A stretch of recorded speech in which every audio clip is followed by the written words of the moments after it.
Evet, hoş geldiniz Selva ve Gregers Tang Thomsen.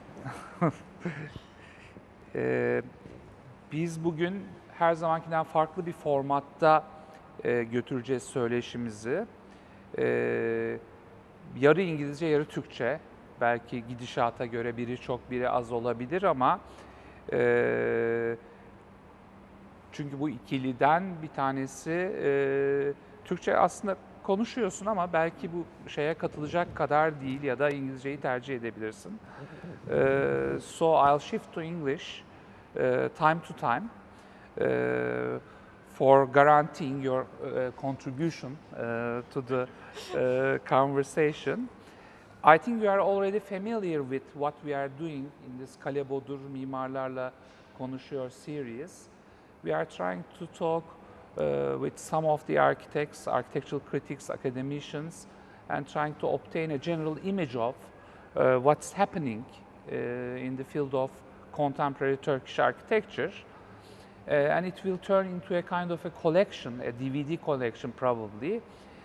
Plus, maybe we are going to publish some of it. I don't know. The project is a sustainable one. At least I hope it like that.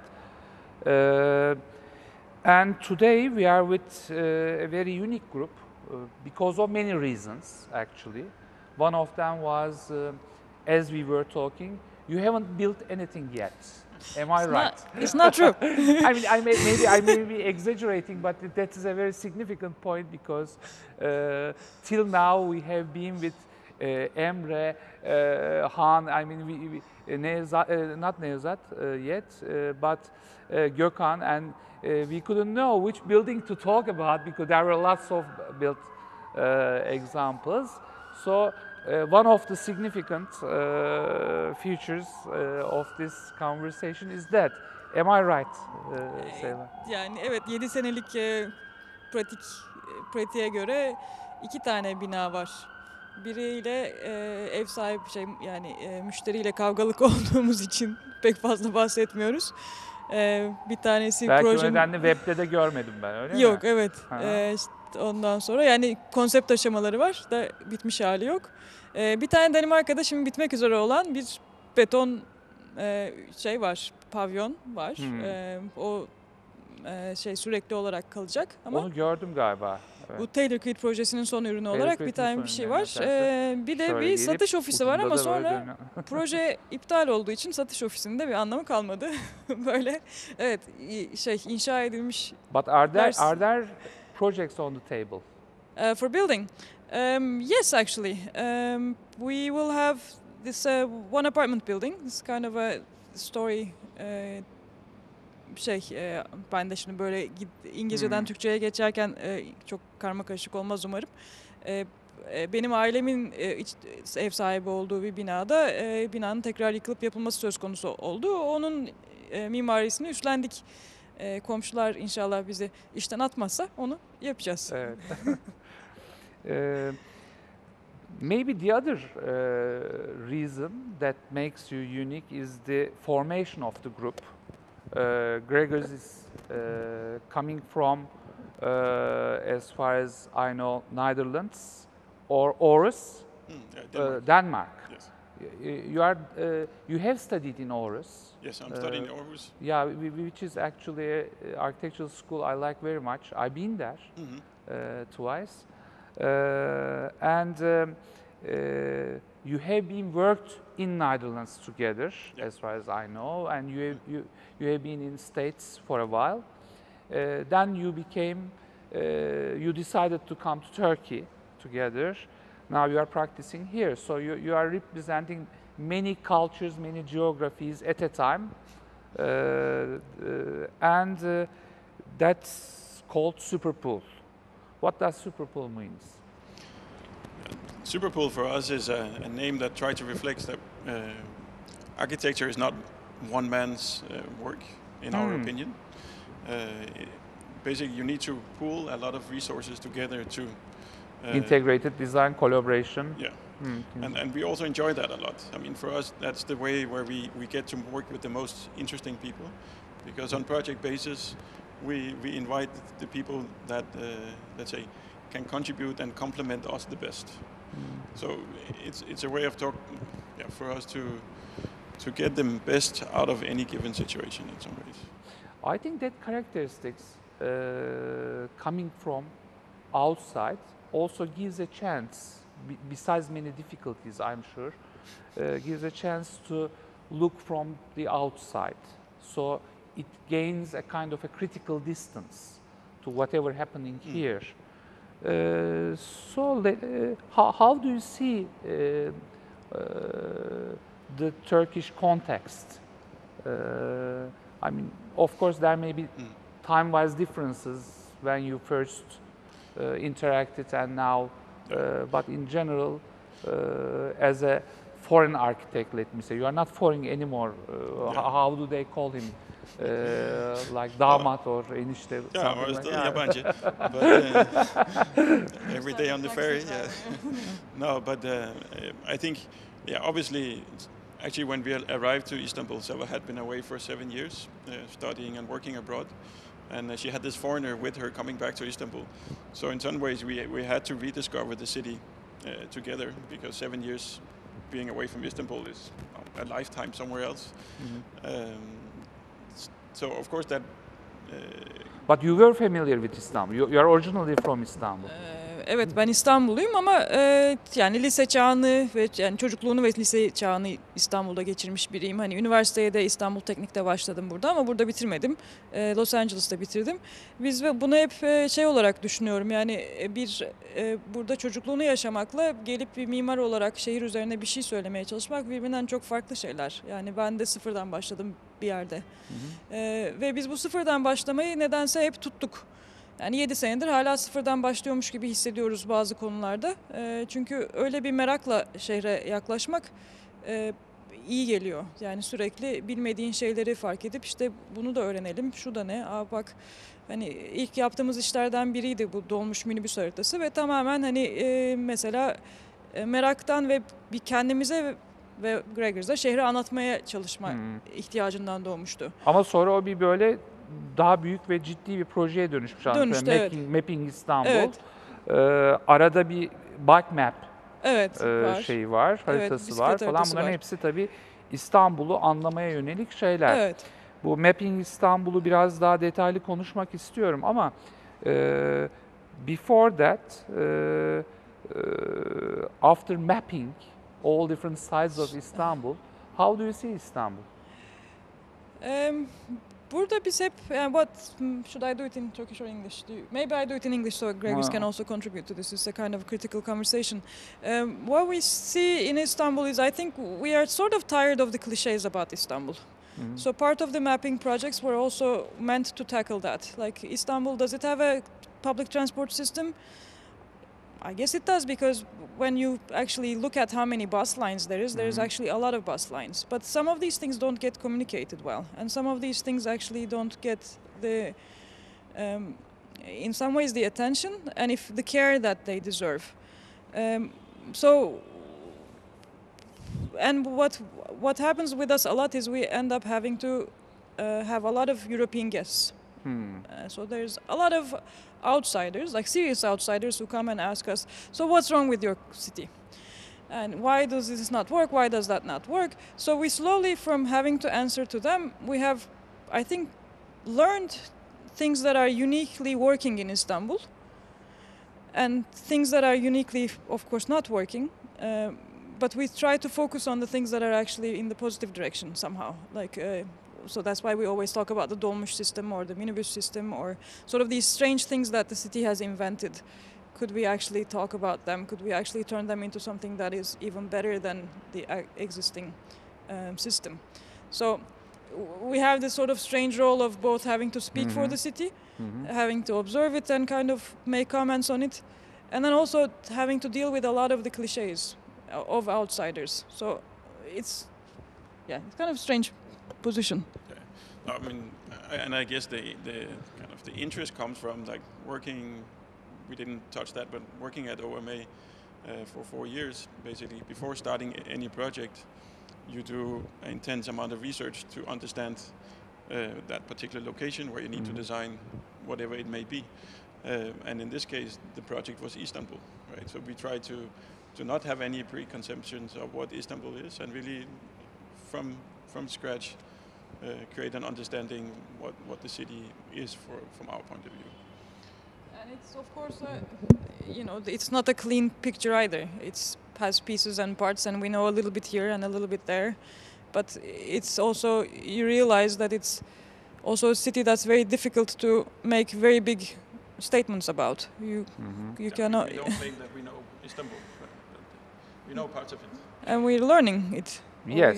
We have a desire to learn it. And there is a physical city on one hand, but also a culture overlapping to it, which makes everything more complicated and even more difficult to understand, maybe because the cultural diversity is very significant and different. So I see all these mapping analysis.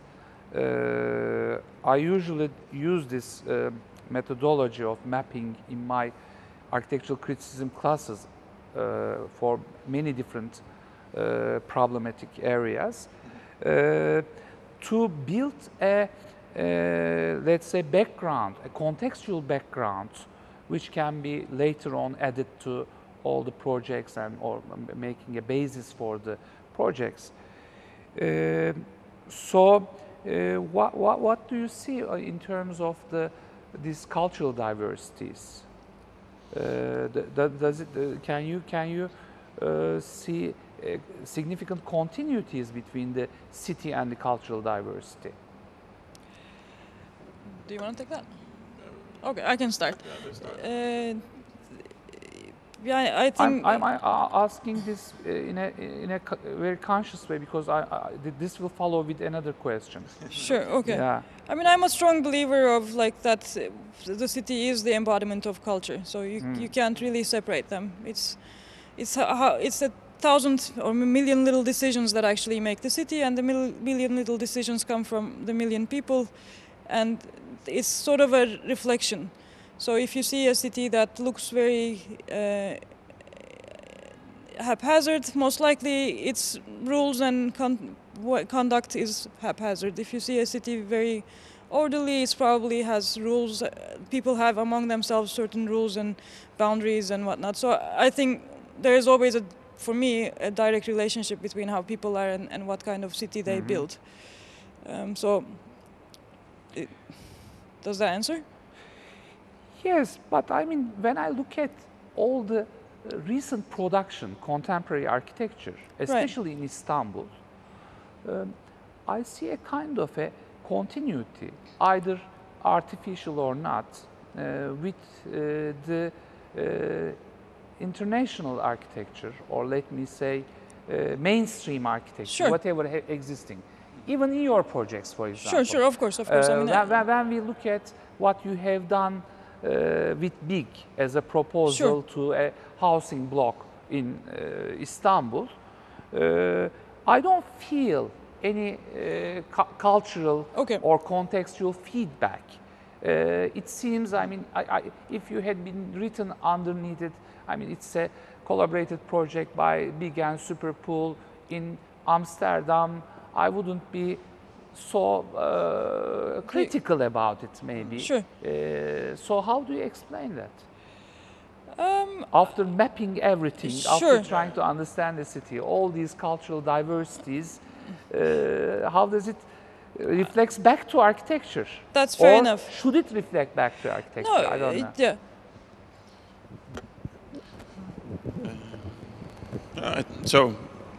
I mean, it should reflect back on architecture. I think is our general opinion, but I don't think we do not see it as a stylistic, let's say, result. I think when we looked at that site that Suryape had acquired, what was, let's say, the most important for us. Namely, it is a Suryape project for the followers. I mean, maybe they would like to see the images of the project. Yeah. I think the dominating feature of that site was that was one of the few leftover green areas in Umrania. Right, it's an enormous site, 60,000 square meter, plain green, no building on that site. So I think the the proposal there was to protect it, which means we instead of piercing it with towers, we built let's say a structure of buildings around the site. And of course, it actually goes against the building culture in that zone, because the culture of building in that particular area was to build individual towers. So in some ways you could say it's a counter proposal to the culture of building in that area. Because we saw there was a lack of public green space or green spaces in that area. So we were trying to make a counter argument for a different way of building in that area. But of course it didn't have any stylistic, let's say, recognizable elements from Turkish culture, like Unina Selçuk or. Well, I mean, then you come into sort of a taboo conversation, right? How do you define aesthetics and how? That's true, and yeah. if you are not reducing it into a stylistic manner, Right. if you are omitting anything concerning, or it's not just style, let me say. So how do you explain, for example, the Konya experience? Because the courtyard is, on one hand, is a very Turkish idea, introverted building, a kind of a mass, and it's a very good, I think, commentary on the courtyard actually, on one hand. On the other hand, there's a very stylistic motifs that is shaping the whole form and the plan of the structure. I mean, in some ways, I guess we're young and testing. So this is, I think, one part of the thing, the whole discussion. And I think it's a healthy thing to keep testing forms and ideas. And yes, of course, the diagram is as important, like the courtyard diagram, or in Suryapı, the sort of the perimeter block diagram. And they come from very, in our opinion, kind of thoughtful looking at the context of the city and kind of trying to make something good for the city, not only for the building, because that's somehow what we see as a challenge in Istanbul. Yes, the buildings, how they touch the ground, what they do with their environment is always a secondary thing. It never becomes sort of the first concern. Everyone has a boundary of their site, and that's their boundary. They don't look beyond. It's difficult to look beyond because of legislation and as well, so there's excuses why. But that's also the tendency. So we usually try to come up with an urban argument to create the diagram, and then of course you have to come up with an idea of how that building looks. And this, I think, it's fair, I think, to experiment there. And I think it's the only way to reach an authentic result is by experimenting and trying something that hasn't been done. And partly that's also why we don't end up building much, because the buildings we propose don't look familiar, and then the clients don't choose them. Isn't it a kind of a general contradiction in Turkish architectural medium that they always come and ask for a unique building and a kind of a competitive architectural experience, let me say, but if you end up with a really different thing, then they hesitate to realize it and they want to turn back to. I usually witness this in many cases. I mean, is it the case that you are also? Yes, but I guess that's kind of a normal human reaction, I would say. I think maybe we don't like change, and especially when it comes to issues like architecture, which are supposed to stay there for a long time. Many people become conservative on the issue. And for us, it just only is interesting to experiment and to try new materials, to try new techniques. We hope one day we will be able to build stuff like that. And in that sense, to be a part of the Vakko project was kind of exciting for us also, because that facade was a very innovative facade. And to see that it could happen was a relief. But hopefully it will also kind of occur in our practice as well. Yeah, but so again, what was unique with it's not our design. It was designed by REX out of New York, but we were involved in contacting contractors and engineers and so forth. But it also takes courage from the client side, right? As you said, though, most client will still ask for the best project in the world. But they also had reservation for it. Huh? Yes. And I think for Vaco, it was extremely important that this project really became a signature for their brand. I don't know how many other projects one can count like that, where something is pushed to its limit. Yeah. But when you talk about technology and material as the essence of this innovative or research-based architecture, I think this Taylor-Creed project is very significant and important. Yes. It's is it a European project? Initiated by the... It's a collaborative project. The funding comes from European Commission. It's under the FP7 projects. The essence was to look into robotics and how they could be, or how the concrete industry could be kind of revolutionized with automation. And it has 14 partners. It's lasted 4 years. It's just finishing now. And the idea was to look in different pieces of the concrete industry, so from formwork to the actual concrete mix, the self-compacting concrete, to the reinforcement that goes inside, to the design tools and so forth, and create a sort of to take each part of the technology one step further. Maybe you can talk about what was accomplished. It was very interesting because it's one of the areas that Turkey can be really innovative in such an industry. We are very good and experienced on producing reinforced concrete, and there are lots of possibilities, etc. So, but I mean, when you look at the traditional modes of production, it is very repetitive, and there are not much innovative challenges. So, I mean, anything that contributes to this field will be very valuable, I think. I hope the results are showing something. Yeah, well, I mean, we will, here in the summer, or in the early spring, we will be finished with the prototype building that was built to demonstrate all the, let's say, possibilities and new innovations. Of course, within the European context, where labor cost is very expensive, the use of automation is the only way in order to be able to build, let's say, more complex geometries in concrete. In Turkey, we still have, and it goes back to our interest in materials and production, is that we still have a mix of craftsmanship and also high-end technologies.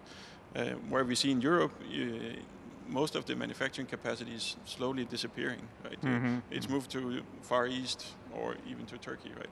But what Turkey has at the moment is quite unique, that there is still capacity for production. And increasing. Increasing, but also it's still not outsourced, and Vaco is a core example of that.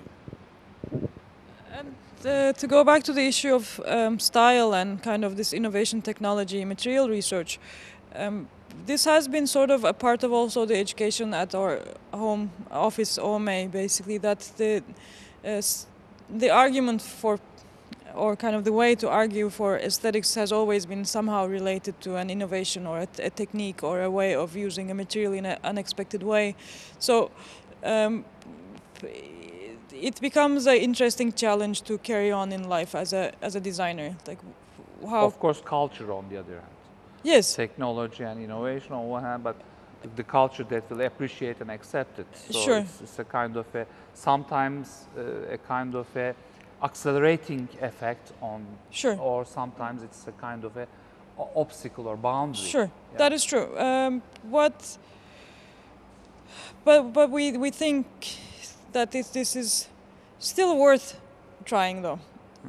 While when we have still a small office and our costs are not so high that we can still afford to be experimental, it's important, I think, to keep that. And of course, after a point, the bigger the office, then the some things become more difficult. Isn't it contradictory? I mean, I was always thinking that when your office is bigger and you have lots of opportunities, bigger, let's say, better clients, etc., you have a chance to experiment more, and you can maybe reserve a budget for innovation and research. But it doesn't happen usually. No, I guess it's most of the small and young offices in Turkey are innovative and research-based, whereas the big offices doesn't. I think there's two ways. In this issue, huh? I think there's two ways to answer this. One is the kind of the general context where we don't tie it to Turkey. I think you have to cultivate this when you're younger. So if you hopefully, if you have it, you can kind of continue it. But it's probably more difficult to get into it afterwards, maybe. But I always think in Turkey, like the generation before us of Emre Aralat and Hantu Mertekin, and they had another duty, I think. They became the older generation. They are my generation. Be careful. Sorry, it's okay. We're also turning. We are the older generation now. We're not that young either, but not so far away. But I mean, their fight was a different fight, I think, and they had to kind of show that a quality building could be built. That's true. And I think they have opened up an immense kind of playing ground for us. Without them, we wouldn't be able to play on whatever robotics and concrete. We would still be trying to convince the müteahhit to build something that was halfway decent. Now we can show, hey, but you know, if you want a good building, take a look at what Emre Bey has done. And if you want that, it costs so much, you know, in construction budget, not even design budget. So, I mean, they had another fight to give, and I think that's super important to appreciate that fact. And we now have the luxury and the kind of, let's say, playroom to do something a bit more research oriented. Time, of course. Time. Budget. Budget, yeah. Budget is lean budget. We spread it all out. At least you don't need a budget for other expenses, let me say. So being small running a bigger office, yeah. So we can be small and nimble, right, and form How many collaborations. people are working in your office? So as of today, I think we are 7 full-time, including ourselves. So we can discuss how productive we are. We're running around too much. But it enables us to still form collaborations based on projects. And then maybe that's in these times, maybe a more flexible model where you don't have to run a big office, but based on the individual project, we form collaborations. Right? So we are part of an enormous EU project, and at the same time we are part of a small housing project in Acıbadem. And I think because of the type of work we do, just adding on to what Gregers is saying, we are collaborating with graphic designers, with curators, with artists. So it's also keeps it. I mean, we wouldn't be able to afford to have an artist in our team, but it's so much more fun and to be on equal levels and to collaborate. It just kind of becomes more productive and effective. So, coming back to the issue that the older generation created a ground, do you believe that such a ground really exists, or is it a kind of a privileged, very rare examples popping up in different parts of the city, but it's not a general ground? When you look at the whole image of the city and all the production, I think in terms can of you follow that quality as a trickled issue, which has a wide range existence? I think in the industry it does. Like, I think the contractors and then the builders, and they know what is quality now because they know that. I mean, we can discuss the design, but Zorlu Center or Sapphire or whatever have been built. So if you're in the industry, I think there's some now a target or a kind of. But normal people, I don't know. This is difficult because then you need to. That level of communication, architects never, I think, have the talent to really communicate, and this is also self-criticism. Somehow we, yeah, it's no matter what we do, I think we end up being too highbrow in the conversation. So it's that you don't have the design culture that Denmark. When you talk to the person on the street, they will be able to tell you their architects and who designed this glass and who designed that chair and who is responsible for that lampshade. I mean, we don't have that. More critical about what not to do rather than what to do. Sometimes that's very important. So how do you see the quality of production, both in terms of design and the constructional basis in Turkey? No. Actually, you mentioned, for example, Zorlu Center, because we are with many guests. This example came to the conversation inevitably because it's unavoidable. It's very popular, and lots of people are talking about it. It becomes a myth. So you have given the same example, but maybe it's good to talk about, because if you watch different series, you'll be aware who thinks what about the same issue. So do you underline it as a kind of a quality production, a target for yourself, for example? Now you. It's a tricky. Okay, since I started the story, it's a tricky question. I think I appreciate the amount of things that were tried in that project, and I appreciate the failures as well.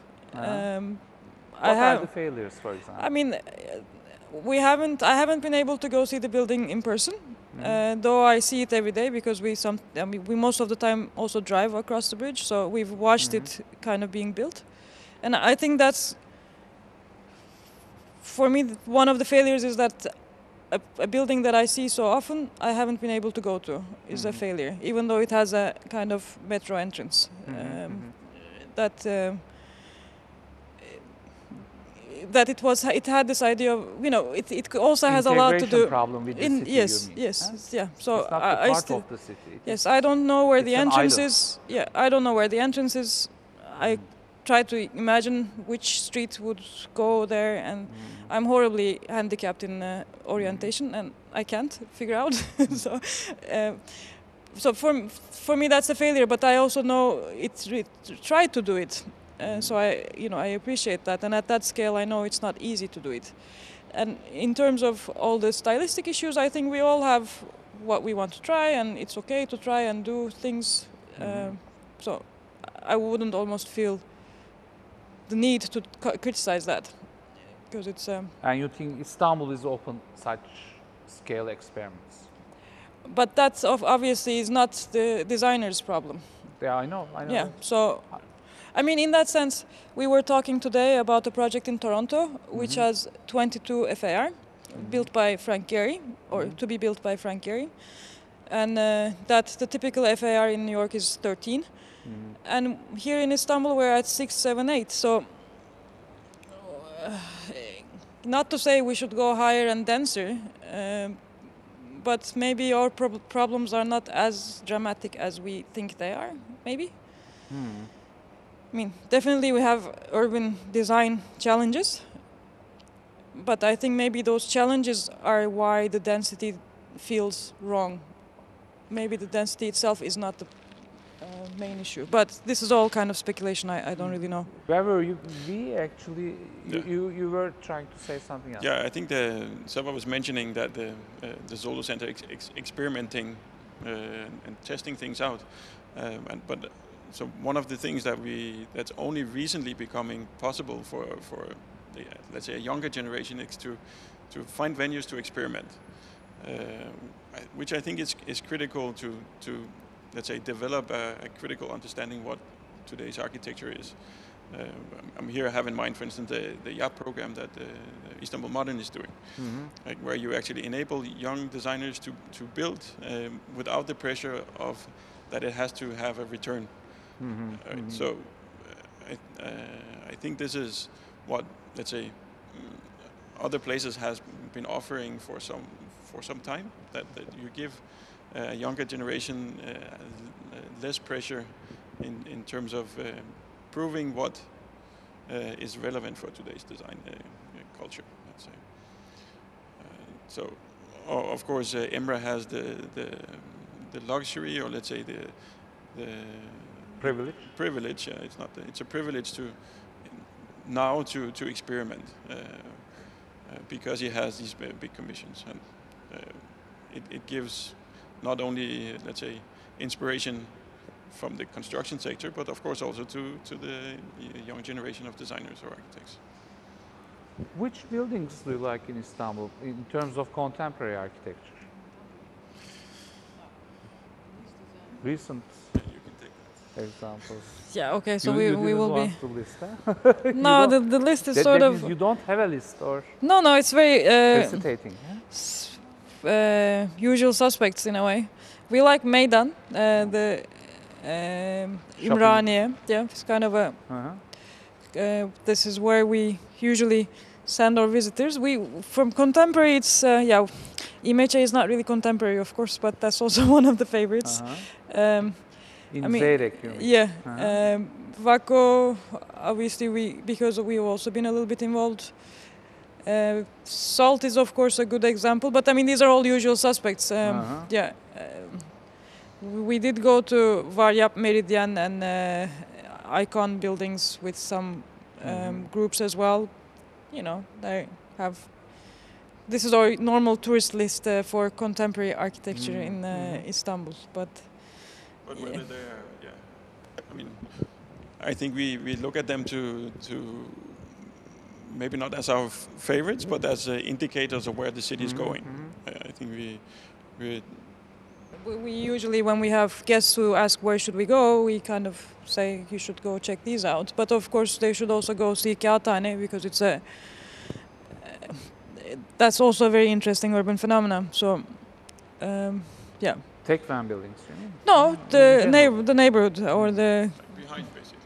Or all of Ataşehir is interesting phenomena to take a look at, but I mean, it also includes all these mass housing, whatever comes with Toki and reproduction. Yes, the scale is impressive. If you're a normal European, you don't expect that Istanbul has so much growth hidden away behind the hills.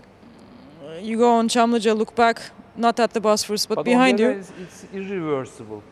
Yes. So doesn't it panic you? I mean, I don't know if it's irreversible because Toki says it's a temporary solution, right? They're building a mass housing and they think it's have a lifespan of 10 years.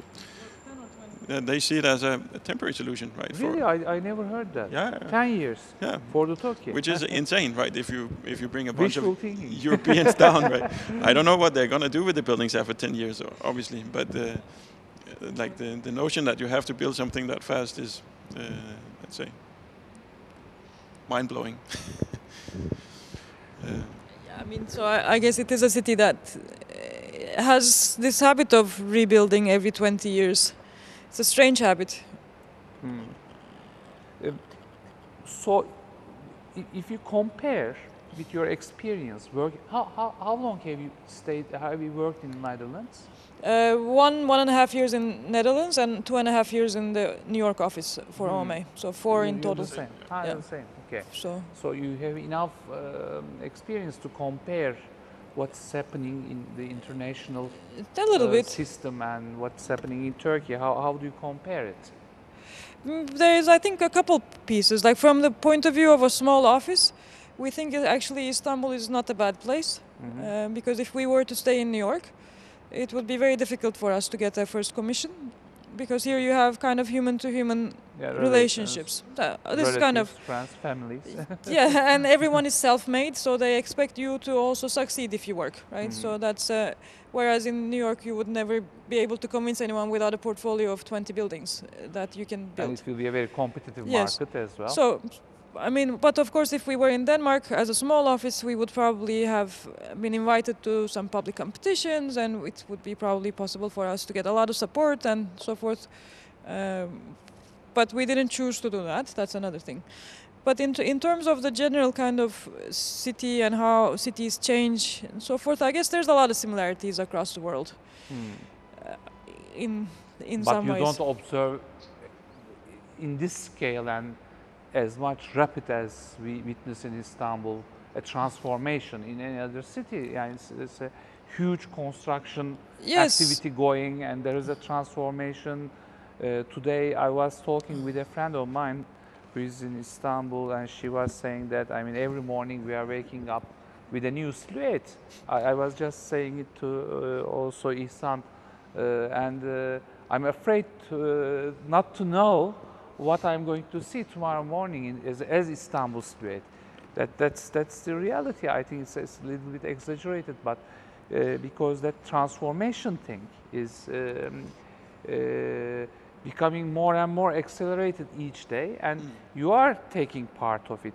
I think you are trying to understand, but your commission or your family house is a single piece, as far as I understand. That is in the Anatolian part, it is more eclectic, parcel-based transformation is happening. But in some parts of Istanbul, there is a enormous scale renewal operations that open to change the identity of the city at once and forever.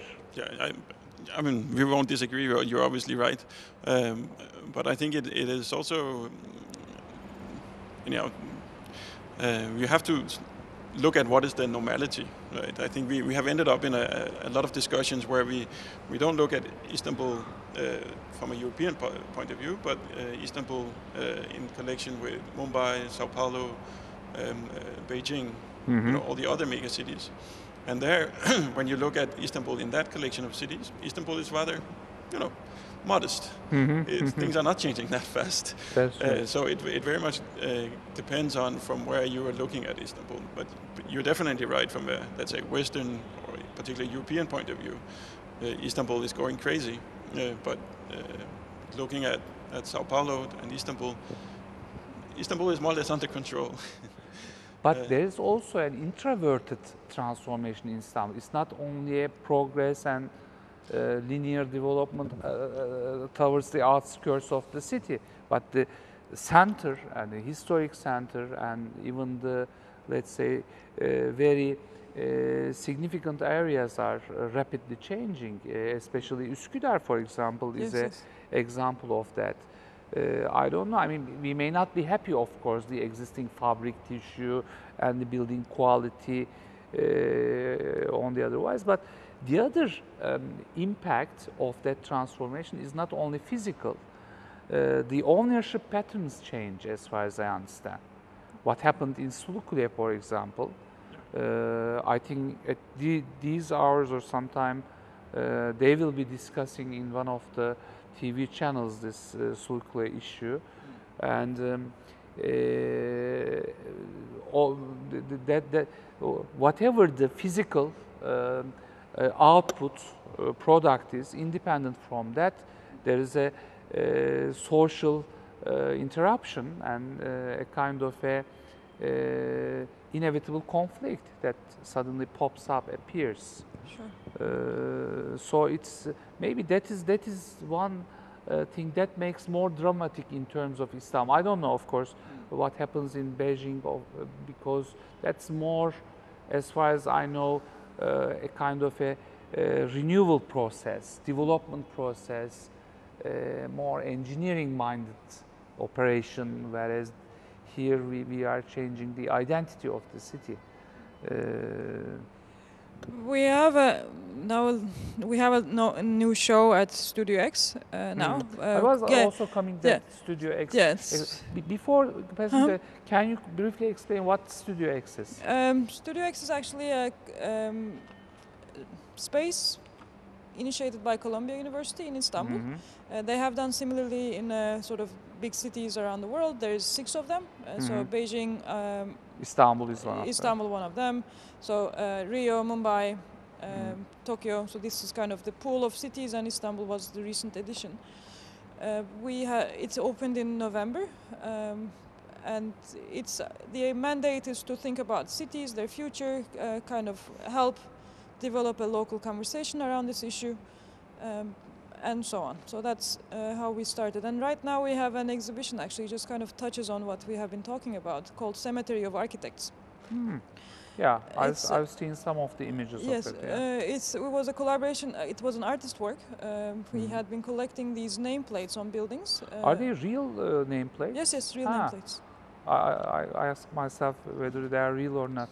Yeah, I think he has archived about 200 over 10 years, and 60 of them have been replicated in the space. And it touches on how and when we started to talk about the city as a changing city, and what was the issues of identity kind of earlier than today. And I think this is for me, the problem kind of somewhat lies in that definition that we have to change the city, that we're in transition, that every time it's a very restless culture. I don't know when we're going to find peace. I'm looking forward to that. Yeah. But so it's all of these erasures past kind of keeps waves and waves of erasures, and now you see there's a room full of 60 architects lived.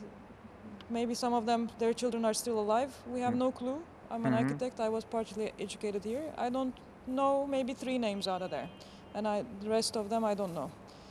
So yeah, this is a big issue in this city, this issue of memory, and but partly it ties into a lot of other things that we are recently learning how to talk about. I don't see it as this moment's problem. I see it as a long kind of this century's problem that we chose to forget.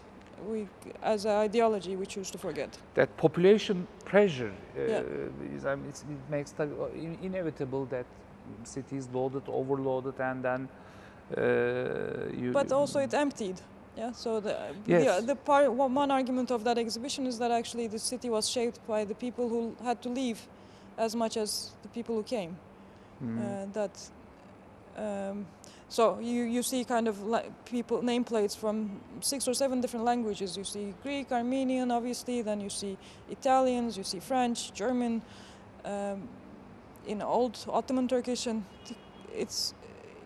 you see kind of these architects who felt so proud of themselves and their buildings as to put their names on them, who were making a statement that we don't have any access to anymore, what their world was like. There's not any biographies,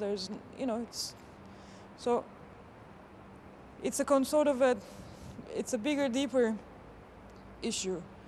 And but the project doesn't involve into digging back to all these heritage and trying to let's say find out what it had been, something like that, or it's just a problem statement? It's a problem statement and archive, because now all of these nameplates are actually archived digitally. So at least we know what kind of fonts they used. You know, even that sort of very mundane detail, I think, is very important, because you see kind of people who chose to write their name in a very Art Nouveau style, or they wrote it in a very neoclassical style. Whatever was sort of their choice of expressing themselves in architecture, you see it.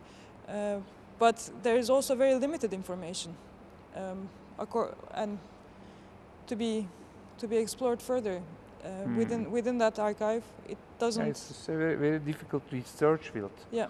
Some of the buildings are not there anymore, right? Let's see what the next question is. So, how are you planning to progress in terms of the Superpool and the office? I mean, what are your plans?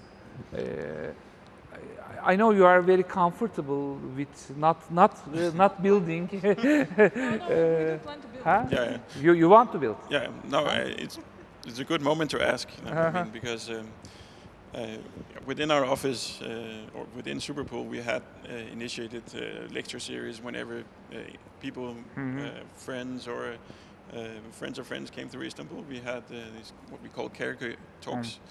So we asked people to talk about what they were doing. Now with this Studio X, we have let's say a platform where we can take some of that community service that we were doing at Superpool and make it actually a public service, let's say. So it takes some pressure of the things that we were trying to do at Superpool, and hopefully it will give us more, let's say, yeah, we will be able to focus more on actually design. So where we let's say in the first 5 years of our office was trying to understand Istanbul and the context, I think for the next 5 years we have an ambition of starting building at least. Of course, you don't start building the day you decide you want to start building. So, but I think what Gregers is saying is quite correct. That we now, because there's Studio X in our lives, then a lot of the research that we just wanted to do can happen through Studio X, and hopefully Superpool can become a little bit more either material research, design research, less of these social things, but at the same time we are just interested in them, so it's also difficult to hold back. Like with Studio X, we have started a prison study, prison design, what is being built, what is there. Is it experimental again? We're just documenting now and looking at what kind of types are being built. There's just really strange tendencies even in that sector. Is it limited with Turkish examples? At the moment, yeah. I mean, that's a whole another story, but like Studio X is taking on these kind of research projects. So hopefully at Superpool we can do a little bit more continuation of Taylor-Crete-like stuff, and we are very interested in digital tools for the city, which was what we did for Audi Urban Future Award. This line of work is also quite interesting for us. Obviously those are not building projects either, but there are also exhibitions. There are exhibitions, yeah. And we have a little museum in Hadımköy that we're working on for Hadımköy Müzesi. We will be doing the biennial, so that's also going to be quite an important task for us. We're excited about that. We have a little exhibition at MoMA. So there's these kind of research projects also have their spatial components, but they, yeah. Once you become a classical office, it won't be able to sustain miss these maybe in days. this way. Huh? You will miss these days, unfortunately. Yeah. So the later the better. Yeah, I think so. Is there anything you want to add or underline specifically that I missed or I didn't get into? No, just really thank you very much. It's quite an honor for us to be included in your series. It's just we're Huh? yeah, Space also is fantastic as well, yes. Acoustics is also really nice. And I don't know. We will see. I mean, they know it better, of course, the results. But really, thank you for coming and joining this series. I hope it will continue with younger generation. Let me say. yes. We're stuck in the middle.